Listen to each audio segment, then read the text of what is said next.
ಎಲ್ರಿಗೂ ನಮಸ್ಕಾರ. ನಾನಿವತ್ತು ರೆಸ್ಟೋರೆಂಟ್ ಸ್ಟೈಲ್ನಲ್ಲಿ ವೆಜ್ ಕುರ್ಮಾ ಮತ್ತು ಹಾಲಿನ ಪರೋಟ ಅಥವಾ ಮಿಲ್ಕ್ ಪರೋಟನ ಮಾಡ್ತಾಯಿದ್ದೀನಿ. ಹೇಗೆ ಮಾಡೋದು ಅಂತ ನೋಡೋಣ ಬರ್ರಿ. ಅದಕ್ಕಿಂತ ಮುಂಚೆ ನನ್ನ ಚಾನಲನ್ನು ಫಸ್ಟ್ ಟೈಮ್ ನೋಡ್ತಾ ಇದ್ರೆ ಪ್ಲೀಸ್ ಸಬ್ಸ್ಕ್ರೈಬ್ ಮಾಡ್ಕೊಳ್ಳಿ. ಅದನ್ನು ವೆಜ್ ಕುರ್ಮಾವನ್ನು ಹೆಂಗೆ ಮಾಡೋದು ಅಂತ ನೋಡ್ಕೊಂಬರೋಣ ಬರ್ರಿ. ಮೊದಲೊಂದು ಕುಕ್ಕರ್ಗೆ ಜೀರಿಗೆ ಮತ್ತು ಬೇಸಿಕ್ ಮಸಾಲ ಅಂದ್ರೆ ಒಂದು ಕರಿ ಏಲಕ್ಕಿ ಹಾಕಿನಿ, ಒಂದು 4-5 ಹಸಿರು ಏಲಕ್ಕಿ, 1 ಇಂಚದಷ್ಟು ಚಕ್ಕೆ, ಆಮೇಲೆ ಚಕ್ರ ಮೊಗ್ಗು. ನಿಮ್ಮ ಹತ್ರ ಜಾವಿತ್ರಿ ಇದ್ರೂ ಕೂಡ ಹಾಕ್ಬೋದು. ನನ್ನ ಹತ್ರ ಇದ್ದಿದ್ದಿಲ್ಲ, ನಾನು ಹಾಕಿಲ್ಲ.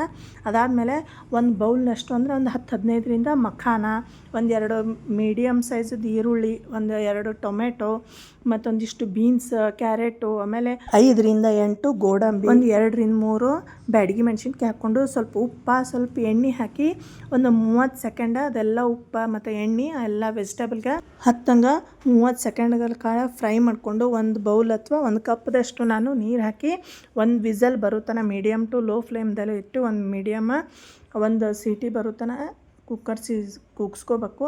ನಂತರ ಈ ಕಡೆ ಒಂದು ಮತ್ತು ಒಂದು ಹಾಫ್ ಕಪ್ದಷ್ಟು ಅಂದರೆ 1.5 ಕಪ್ದಷ್ಟು ಗೋಧಿ ಹಿಟ್ಟು ತೊಗೊಂಡಿನಿ. ಅದಕ್ಕೆ ಸ್ವಲ್ಪ ಉಪ್ಪು, ಸ್ವಲ್ಪ ತುಪ್ಪ, ನೀವು ಇದಕ್ಕೆ ಸಕ್ಕರೆನೂ ಹಾಕ್ಕೋಬೋದು. ನಾನಿಲ್ಲಿ ಹಾಕ್ಕೊಂಡಿಲ್ಲ, ನೀವು ಬೇಕಂದ್ರೆ ಸಕ್ಕರೆನೂ ಆ್ಯಡ್ ಮಾಡ್ಕೊಳ್ಳಿ. ನಂತರ ಇದನ್ನು ಸ್ವಲ್ಪ ಹಾಲದೊಳಗೆ ನಾವು ನಾದ್ಕೋಬೇಕು ಚೆಂದಂಗೆ. ಸ್ವಲ್ಪ ನೀವು ಡೈಲಿ ಗೋಧಿ ಹಿಟ್ಟು ಚಪಾತಿ ಮಾಡೋಕ್ಕೆ ಯಾವ ರೀತಿ ಹಿಟ್ಟು ಕಲಿಸ್ಕೋತಿರಲ್ಲ ಅದೇ ರೀತಿಯೇ ನೀವು ನಾದ್ಕೋಬೇಕು. ನೋಡಿರಿ ನಾನು ಹೆಂಗೆ ನಾದ್ಕೊಂಡೀನಿ, ಇದೇ ರೀತಿ ನೀವು ನಾದ್ಕೊಂಡು ಒಂದು 20 ನಿಮಿಷ ಅದನ್ನು ರೆಸ್ಟ್ ಮಾಡೋಕ್ಕೆ ಇಡೋಣ. ಅಷ್ಟರಲ್ಲಿ ನಮ್ಮದು ಕುಕ್ಕರ್ ಚೀಟಿ ಆಯಿತು. ಅದನ್ನು ತೆಗೆದು ನೋಡ್ತೀನಿ. ನೋಡಿದ್ರೆ ಎಲ್ಲ ವೆಜಿಟೇಬಲ ಒಂದು 20-30% ಅಷ್ಟು ಬೇಯ್ದಿರ್ತಾವೆ. ಇದನ್ನು ಕಡೆಯಾಗಿ ತಕ್ಕೋತೀನಿ. ಎಲ್ಲ ಯಾವುದು ಕ್ಯಾರೆಟು, ಟೊಮೆಟೊ, ಈರುಳ್ಳಿ, ಬೀನ್ಸ್ ಮತ್ತು ಮೆಣಸಿನ್ಕಾಯಿ ಅದೆಲ್ಲ ನಾನು ಕಡೆಯಾಗಿ ತಕ್ಕೋತೀನಿ. ಇದನ್ನೆಲ್ಲ ಉಳ್ಕಿದ್ದೇನು ಮಸಾಲೆ ಆಮೇಲೆ ಗೋಡಂಬಿ ಅದು ಏನಿದ್ವಲ್ಲ ಎಲ್ಲ ಮತ್ತು ಮಿಕ್ಸರ್ಗೆ ಹಾಕಬೇಕು. ಸ್ವಲ್ಪ ತಣ್ಣಗಾದ್ಮೇಲೆ ಇದನ್ನು ಚೆಂದಾಗೆ ನುಣ್ಣಗೆ ರುಬ್ಕೋಬೇಕು. ನಂತರ ಈ ಕಡೆ ಏನು ವೆಜಿಟೇಬಲ್ ಇದ್ವಲ್ಲ, ನಾನು ಆಲೂ ಮೊದಲಿಗೆ ಕುದಿಸ್ಕೊಂಡು ಇಟ್ಟಿದ್ದೆ. ನನ್ನ ಹತ್ರ ಕುದಿಸಿದ್ದು, ಅದಕ್ಕೆ ಇದ್ರೊಳಗೆ ಆಲೂ ಆ್ಯಡ್ ಮಾಡಿಲ್ಲ. ನೀವು ಫಸ್ಟ್ ಕುದಿಸ್ಕೊಳ್ಳೋ ಮುಂದೆ ಆಲೂ ಆ್ಯಡ್ ಮಾಡ್ಕೊರಿ. ನಂತರ ಇದಕ್ಕೆ ನಾನು ಒಂದು ಕಡಾಯಿಗೆ ಎಣ್ಣೆ ಹಾಕ್ಕೊಂಡು ಎಣ್ಣೆ ಒಳಗೆ ಸ್ವಲ್ಪ ಅರ್ಧಂಬರ್ಧ ಬೇಯ್ದಂಥ ಆಲೂಗಡ್ಡೆ ಹಾಕಿ ಆಮೇಲೆ ಕ್ಯಾಬೇಜ್ ಹಾಕ್ಕೊಂಡು ಮತ್ತೊಂದು ನಿಮಿಷ ಬೇಯಿಸ್ಕೊಂಡಿನಿ.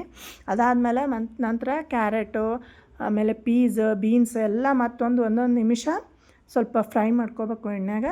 ಎಲ್ಲ ವೆಜಿಟೇಬಲ್ಗಳನ್ನ ತಕ್ಕೊಂಡು ಅದೇ ಕಡಾಯಿಗೆ ಇನ್ನೊಂದಿಷ್ಟು ಎಣ್ಣೆ ಹಾಕಿ ಸ್ವಲ್ಪ ಮೀಡಿಯಮ್ ಸೈಜದ್ದು ಒಂದು ಈರುಳ್ಳಿ ಟೈಪ್ ಉದ್ದುದ್ದು ಕಟ್ ಮಾಡಿಕೊಂಡು ಒಂದು ಸ್ಲಿಟ್ ಮಾಡಿ ಒಂದು ಹಸಿಮೆಣ್ಸಿನ್ಕಾಯಿ ಹಾಕ್ಕೊಂಡಿನಿ. ಹಾಕ್ಕೊಂಡು ಅದೇನು ನಾವು ಟೊಮೆಟೊ, ಈರುಳ್ಳಿ ಎಲ್ಲ ಕುದಿಸಿದ್ದಿತ್ತಲ್ಲ ಅದನ್ನು ಮಿಕ್ಸರ್ಗೆ ಹಾಕಿ ಈ ರೀತಿ ನುಣ್ಣಗೆ ಪೇಸ್ಟ್ ಮಾಡಿ ಇದ್ರೊಳಗೆ ಹಾಕಿ ಈ ರೀತಿಯಾಗಿ ಎಣ್ಣೆಯೊಳಗೆ ಸಣ್ಣಗೆ ಇಟ್ಟು ಲೋ ಫ್ಲೇಮ್ದಾಗೆ ಇದನ್ನು ಬೇಯಕ್ಕೆ ನನಗೆ ಒಂದು 10-12 ನಿಮಿಷ ಹಿಡ್ದದ.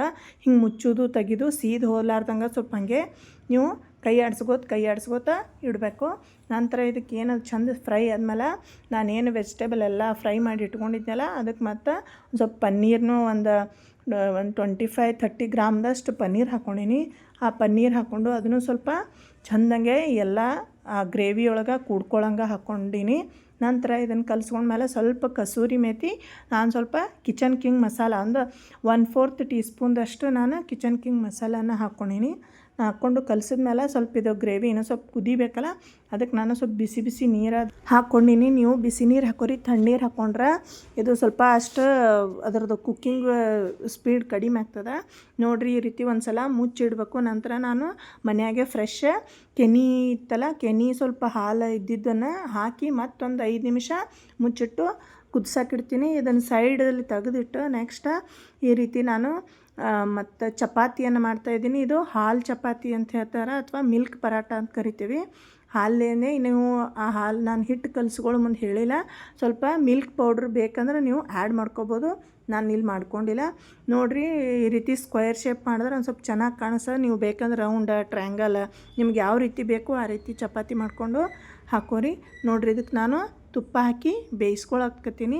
ನೀವು ತುಪ್ಪ ಬೇಕಂದ್ರೆ ಹಾಕ್ಕೋಬೋದು, ಎಣ್ಣೆ ಹಾಕ್ಕೋಬೋದು, ನಿಮಗೇನು ಇಷ್ಟನೋ ಅದನ್ನು ಹಾಕಿ ನೀವು ಬೇಯಿಸ್ಕೋಬೋದು. ನೋಡಿರಿ ಭಾಳ ಸಾಫ್ಟಾಗಿ ಬರ್ತಾವೆ.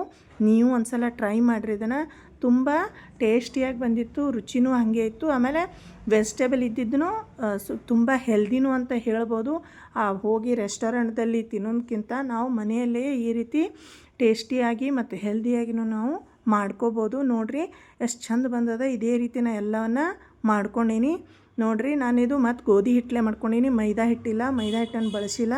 ನೋಡಿರಿ ಈ ವೆಜ್ ಕೋರ್ಮಾನು ಬೆಸ್ಟ್ ಬಂದದ, ಬೆಸ್ಟಾಗಿತ್ತು, ಟೇಸ್ಟಿನೂ ಆಗಿತ್ತಿದು. ಈ ರೆಸಿಪಿನ ಮನೆಯಲ್ಲಿ ನೀವು ಟ್ರೈ ಮಾಡಿ ನೋಡಿರಿ, ತುಂಬ ರುಚಿಯಾಗಿತ್ತು. ಹಾಗೆ ಈ ವಿಡಿಯೋ ನಿಮಗೆ ಇಷ್ಟ ಆದರೆ ಲೈಕ್ ಮಾಡಿ, ಶೇರ್ ಮಾಡಿ, ಹಾಗೆ ನನ್ನ ಚಾನಲನ್ನು ಸಬ್ಸ್ಕ್ರೈಬ್ ಮಾಡೋದನ್ನು ಮರಿಬೇಡಿ ಅಂತ ಹೇಳ್ತಾ ಥ್ಯಾಂಕ್ಸ್ ಫಾರ್ ವಾಚಿಂಗ್.